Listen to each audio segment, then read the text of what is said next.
భద్రాద్రిలో శ్రీరామచంద్ర స్వామికి పట్టాభిషేకం కొనసాగింది. రాములూరి పట్టాభిషేకానికి దేశంలోని 12 నదుల నుంచి జలాలను తీసుకొచ్చి అభిషేకం జరుపుతున్నారు ఋత్విక్లు. గవర్నర్ తమిళసై దంపతులు హాజరై స్వామివారికి పట్టు వస్త్రాలు సమర్పించారు.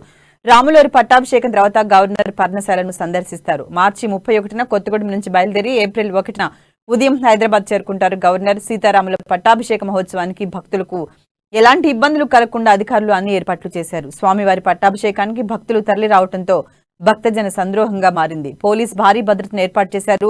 ప్రతి ఏడాది సీతారాముల కళ్యాణం మరుసటి రోజు పట్టాభిషేకం జరుగుతోంది. ఈ పట్టాభిషేకాన్ని పూర్వం 60 ఏళ్లకోసారి జరిపేవారు.